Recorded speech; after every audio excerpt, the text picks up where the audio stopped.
morning we're going to be coming out of the book of Ephesians, the 6th chapter, verses 10 through 18. I like to say, you stop saying it's a familiar book of scripture. It's a familiar book if you read it. Those of you that ain't never read it might be new to you. So whatever position you find yourself in this morning, that's where we're going to be at. But it's in Ephesians, the 6th chapter, verses 10 through 18. The title of our lesson is God Gives Tools for Our Protection. God gives tools for our protection. What do you have right now that can protect you? What tools do you have? I ain't gonna say really in your possession, but I just seen in some of y'all there was a little bubble that came up over your head when I said, what tools do you have to protect you? I seen a lot of y'all tools just came up right above your head. What tool do you got that protect you? The Bible, okay. Our faith. Okay. Bible, faith. What about the natural? I know we got the spiritual realm, but what do you got in the natural realm that you got to protect? Alarm. I like that. They'll set an alarm. Why do you have an alarm to protect you? That's good. I like that. See them young minds just think totally different. What else? I like that. An alarm protects you. What else? Clothes. Okay. How your clothes gonna protect you? Depending on the weather, Good. whether it's hot or cold. Good. That's if you're capable of changing with the seasons. Because some folk walk around in the summertime with a jacket on. Some folk walk around in the wintertime with shorts and tank tops. So what else? What tools? What do you have to protect you? Some people have weapons. There we go. Come on now, y'all act like y'all so saved, like like weapons. You got that to protect you from what? Intruders, people that that don't know any better, and you gonna help them understand.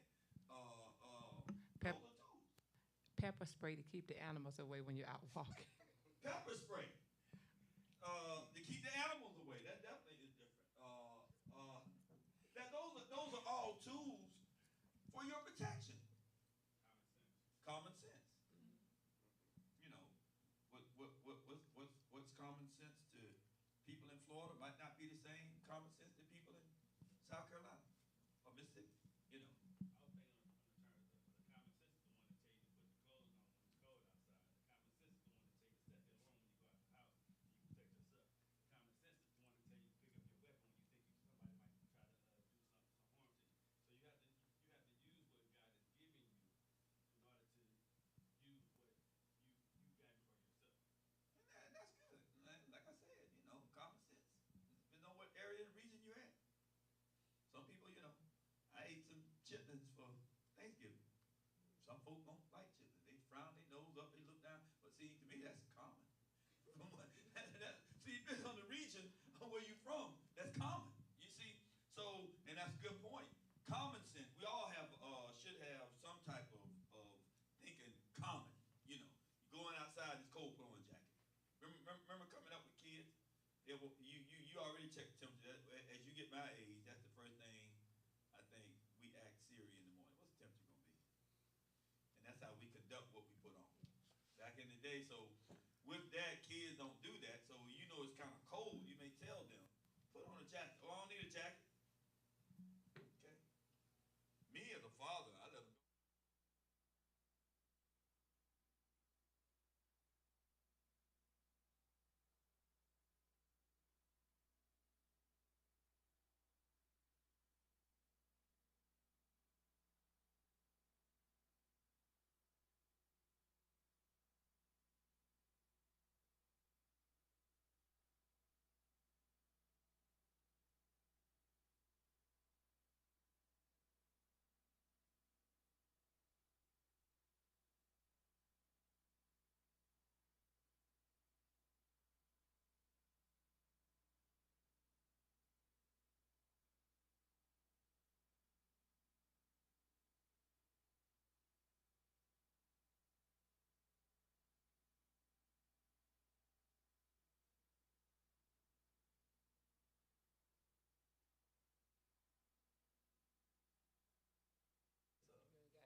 talking about.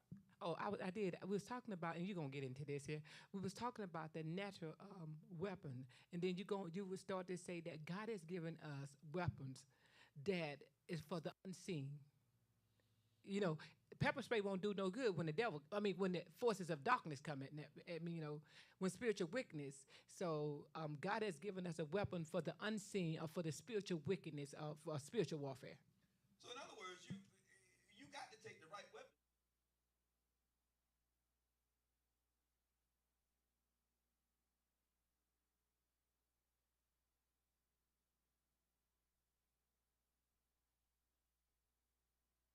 You got to. You're in battle. You got to be David. You're trying to pull a slingshot. You got to be David to do that. Come on now. You've seen the movies where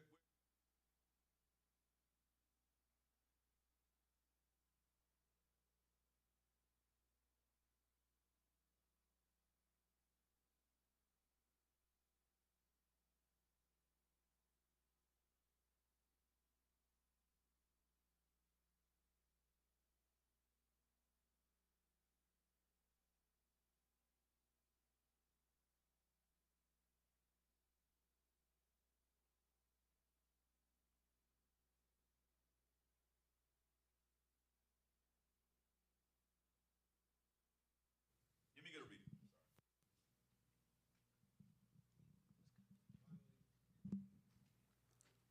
Finally, my brethren, be strong in the Lord and in the power of his might. Put on the whole armor of God, that ye may be able to stand against the wiles of the devil.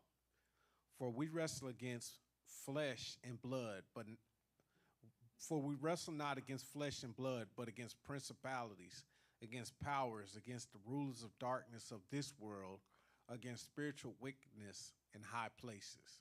Man, we're gonna stop right there. Okay, what is going? What is he's saying fine. Paul is once again speaking to the Ephesians about being good soldiers. And that comes on the heels of the last chapter where the church was designated as a bride. And we know that what Paul was trying to explain to a certain extent was just as we know that, the enemy really going to come after you once you get married. That's when the problems really come. And that he was warning them before it happened that, they had to protect themselves and that they had to be prepared for spiritual or things to come against them.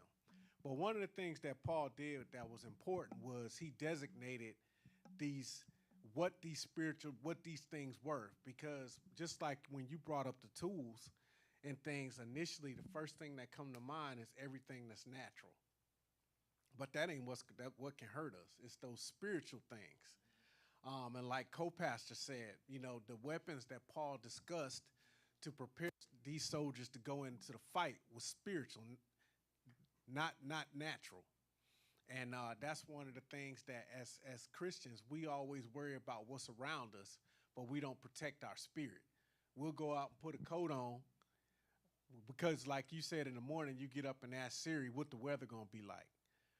We look at the weather. We look at going into Walmart and protecting ourselves because what the news telling us. But we don't spiritually protect ourselves. A lot of people don't get up and pray their salvation in the morning before they go to work.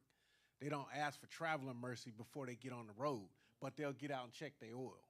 Come on, yeah. They'll get out and walk around their car. They make sure they got insurance. We do all the things natural because we worry about the natural world. But what Paul was trying to explain to the Ephesians and the church in general was that your biggest enemy is spiritual. That's right. And a lot of times we don't.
we pay so much attention to the armor, all of it. But that first sentence is the key to all of that. And in verse 10, it says, finally, my brethren, be strong in the Lord and in the power of his might. I don't care how much armor you put on. I don't care what tools you take. If you ain't strong, that armor means nothing, because once you go up against the right enemy, it's going to fall apart. It ain't going to do you no good. But we as Christians, we got to remember where the power of that armor comes from, and it's from the Lord. And we got to be strong in the Lord before we put that armor on. A lot like you saying about the car.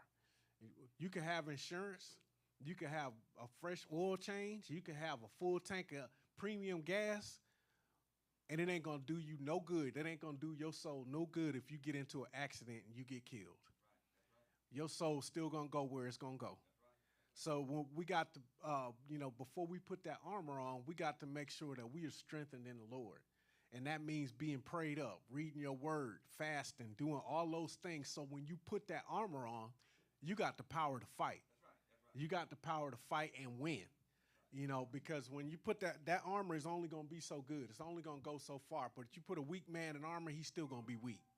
That's right. That's good. Go ahead. Just said, it said, finally, my brother, be strong in the Lord and in the power of his might. Many times we go into battle in our strength. It'll never work. And sometimes we miss it. We say, well, what do it mean? It means relying upon the Lord, relying upon what God has done, and looking to him to do what needs to be done. But so many times, well, I can handle it. No, if God don't help us, it won't be done. And also, I was looking at the fact that, in our strength, I was laying in bed and I was just thinking, in our strength, before we came to Christ, you taught it last week, we walked according to the course of this world. That's why we need Christ. That's why we have to rely upon him and what he's done. So we have to look to the strength and the might that come from God. Rely on him. That's good. That's good. A lot of times it says in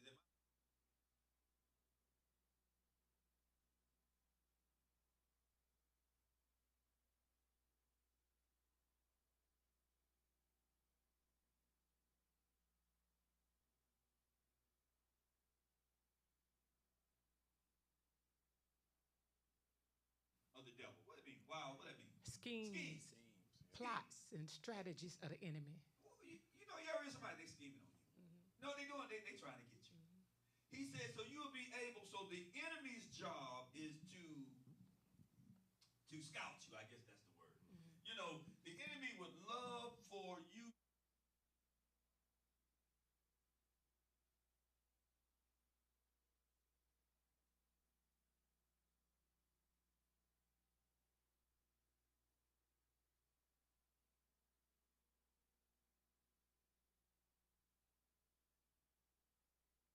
When we become saved, we are Satan's target. When we become saved, we are his target. He coming after us, and all this process scheme is to tear the church down and the saints down. Those are his strategies in this scheme. He don't just come for the saints, but if he could tear the church up, we're gonna be a weak saint, or we're gonna be a weak Christian. No power, but we got all the glams and all all the outer showing, but no power. So Satan's strategic. I don't know. I've been gonna use that word. Yeah, he set those plots to tear the church down and the saints down, so we'll be ineffective. That's his job. You got to look at the devil as a scout. When and any team, any coach, they got what they call the coaches that sit down and they watch film, and what they do is they look at the other team's weakness, stuff that you don't see as a weakness. That's all they do. They sit there, run it back, run it back, run it back, run it back. What they're doing, they seeing your tendencies. They say, okay, they know that this guy, and they watch me, they know I'm left-handed. Everything I carry is in my left hand. I don't care if I'm on the right side of the field. This is the hand, the arm that I rely on. And they teach you that if you're running towards the side, you got to switch the ball to this hand, because if you hit it, it goes out of bounds. So that was a tendency that I had. So they would know if you would, and he kind of carried the ball loosely. That's a tendency. What the enemy does, he knows your weak spots. In other words, he knows your sin patterns. He knows knows your sin patterns. He knows that thing that you enjoy doing. That's what he does. He sits there and he scouts you. And anytime that you see somebody exploit somebody's weakness, I was watching a team this weekend, and special teams, they just kept coming. And what happened, somebody said, you know what, we can get them on special teams. And they knew that that was a weakness. No one else saw that. And this is another really interesting thing. Anytime that they put somebody new that they don't have film on, that they never scout, that person tend to do really good because they don't have film on. They don't know their weaknesses. They don't, hey, where did this guy come from? But the enemy knows you. He ain't like them scouts. The enemy knows you. He knows you because of your sin pattern. He knows exactly where you come from. So that's why Paul is telling them, you got to be able to withstand his schemes. It ain't like he's just coming at you. He's strategically coming at you because he wants you to fall. We was walking this morning. Me and the person was talking about how a person can be so, good, high in the Lord. I mean, you can be pretty much mature in the Lord. Don't think Satan don't still come after you. He looking for points to try to pull you down. And sometimes we think, well, was that person really strong like they should have been in the Lord? Possibly they was. But what Satan does, he strategically, that word right there, he scoped out moments and time to try to tear us down. That's why Paul said every day, he did the scriptures every day, but it means every day. Every moment, this full armor got to be on. Because your enemy is looking for moments to penetrate. And if you're not armed up, he going in that spot. That's right. That's good. Go ahead. I was going over the lesson. It just, the Lord just kind of put in my mind that how is it that he provides us and gives us so much exalted teaching, but we always live a lowly life. And I say that because we always, you see so many saints that act defeated, over the smallest things. Woe is me. Oh, I'm falling apart. Pray this, pray that. God gave us the power. God gave us the power. Like I always tell my kids when they come, hey, Dad, I need you to pray. Well, why don't you start with yourself? Because when you passing off that prayer to somebody else, we can pray together. But just initially saying, can you pray for me? And you ain't doing nothing for yourself, that's allowing the enemy to believe, yeah, he ain't got no power. That's right. He ain't got no power. That's right. Before I ask somebody else to pray for me, you could believe I'm praying for myself first. Because I want the enemy to know, and I put him on notice every time I walk in my house or when I get up in the morning, I'm up. I'm here. That's right. Whatever you can bring against me, I know I got the Most High on my side, and I won't be defeated. But it amazes me how we get so much exalted teaching, how this word has prepared us for everything. But saints fall apart on the smallest little incident. But you know what? It go back to the scripture, just what you said. Too often, we prepare for the weather the wrong way. That's right. When it's raining outside, just like you said, you'll say, go on, do what you do. And sisters say, no, get that raincoat. When it's raining outside, we decide what we want to put on. When the enemy knocking at our door, we decide what we want to put on. I'm gonna put on the helmet. I don't need the sandals. I don't need the shoes. Come on. And that's where we fall at.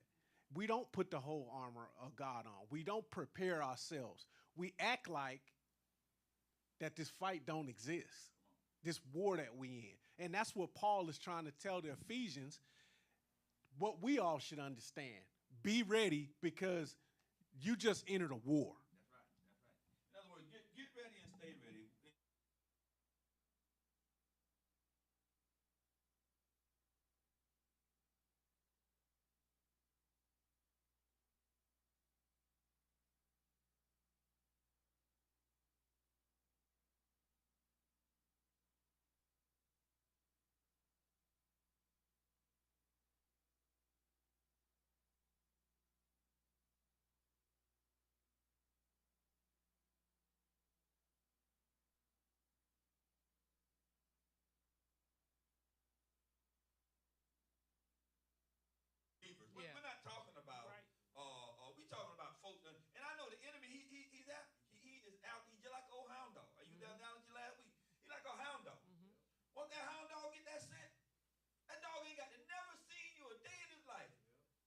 bring one of your shirts. Just bring him one of your shirts. Put it to his nose, and he will hound you either till he finds you, or he loses scent, or he drop dead doing it. He don't give up. He don't turn to the owner and say,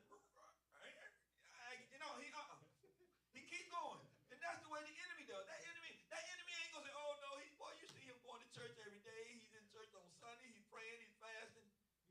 Them imps saying, wait a minute, I seen a weakness. Hey, I seen a weakness in his armor.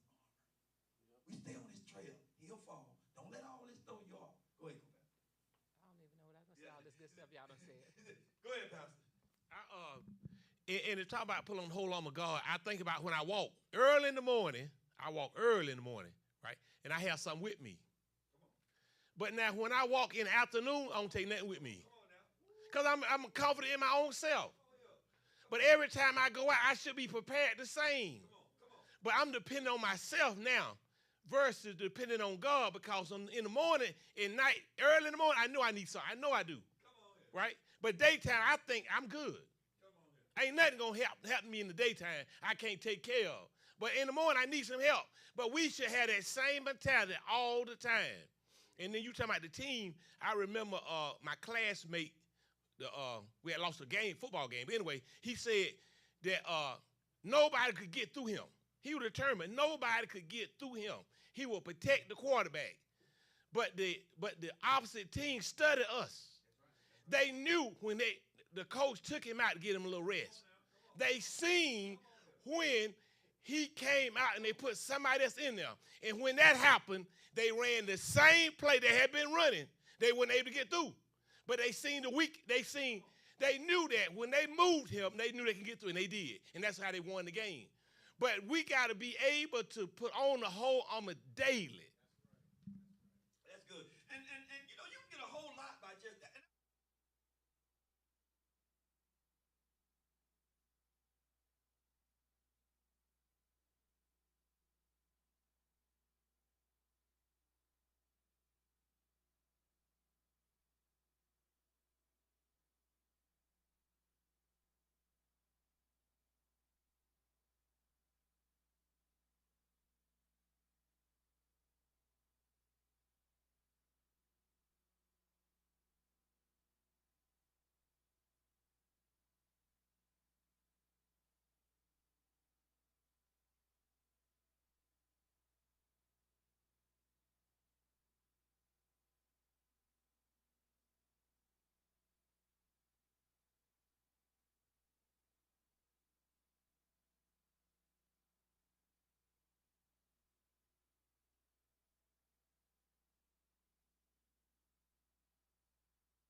you just said about misinterpreting the enemy. You know, we fighting against these spiritual things, but yet I sit here and have an alt with Zeph when the power way above him. Only thing that he doing is use him for the moment, and that's where as saints we got to get past that. We'll sit around and we won't like to use the word hate, but it'll be that strong against our fellow man, our own family, and things like that. When it ain't nothing but the enemy that's using them. We'll start praying against our own brothers and sisters, and not the enemy. I'm praying against stuff happening to Zeph. And the enemy sitting in the background, skinning and grinning, because now I done just damned him, and it ain't even his fault. He just being used. And most of the time, you don't even know you're being. Walk off, you know what? That wasn't even me. Yeah, enemy laughing. We got it. Go ahead, go back. And here's the thing about Satan. He don't just come for one person. Then he got him acting some kind of way, and I go to acting some kind of way. He just got two people right there.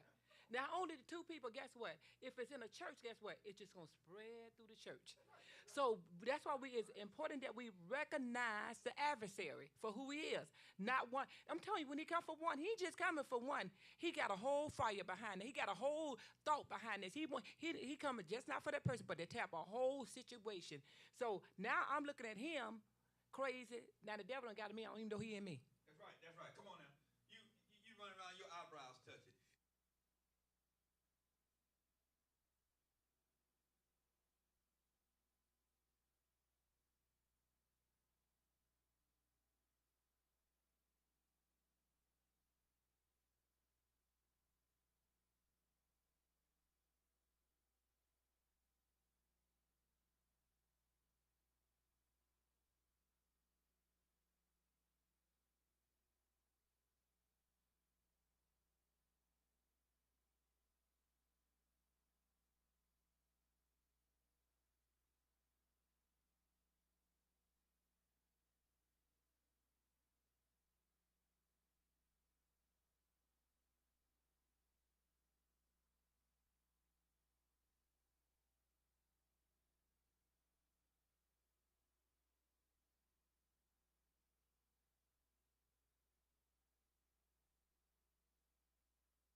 When you felt threatened and when you had to shoot your weapon.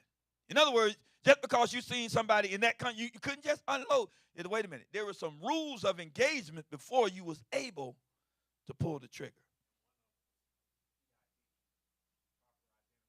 Proper identification. That's good.